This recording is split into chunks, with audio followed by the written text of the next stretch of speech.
Nawana name Pachi pinya pinya. You respect sim raise, lady swagger, DJ Star. Let's go distance over time. Ngava ite easy ndine bero re maraim. Zvingoma ndichishagada kunge sifasi. Ndasvika panzvimbo inise gasi vovepa. Pana mama munhu ndapinda chihadhiko. Ndoda kuvaratidza kumangoma ndizipo. Vana vatikipanda ni vachaita mago. Kungopata maiki mafanzi ho. Toda kumuona Mupinya, ngoma zake zinonaka Mupinya, muise ipasiteji anokila ngoma kuita kunge edzi Mupinya, ngoma rangu rinotaka kuita kunge kodein. Panika business losifutika na gain. Atitezve kutamba bvunza kana imani. Toshanda zvinedikita ndati no resign. Endende utsinya kuita kunge king faro. Handizi bo, wrong teni futi hora. Ndofuna panamba handitambe navo bora. Kunge ndine chimwe yache mangoma chandigara. Pana mama munhu ndapinda chihadhiko. Ndoda kuvaratidza kumangoma ndizipo. Vana vadiki fandani vachaita mago. Kungopata maiki mafanzi ho.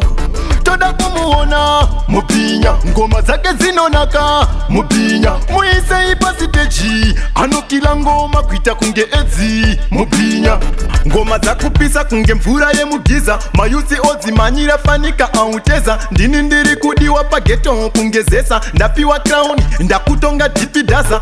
Tanda ndiri riyo kuita kunge madiridi. Ngoma dzangu dzonaka shuwa dziri tubadi. Vafana vodzitamba kunge vadhakwa nezeti. Harawa dziripo dzakabata masikati. Pana mama munhu ndapinda chihadhiko. Ndoda kuvaratidza kumangoma ndizipo. Vana vadiki fandani vachaita mago. Kungopata maiki mafanzi ho. Toda kumuona Mupinya, ngoma zake zinonaka Mupinya, muise ipasiteji anokila ngoma kuita kunge edzi Mupinya, vafana vane dzungu distance over time. Ngava ite easy ndine bero re maraim. Zvingoma ndichishagada kunge sifasi. Ndasvika panzvimbo inise gasi vovepa. Nawana name fe ndapindira mugame. Pachibhinya bhinya ndovazora unge jemu. Ndavakorobesa demu. Ndakuyevedza sebvudzi rine femu. Mama munhu ndapinda chihadhiko. Ndoda kuvaratidza kumangoma ndizipo. Vana vadiki fandani vachaita mago. Kungopata maiki mafanzi ho.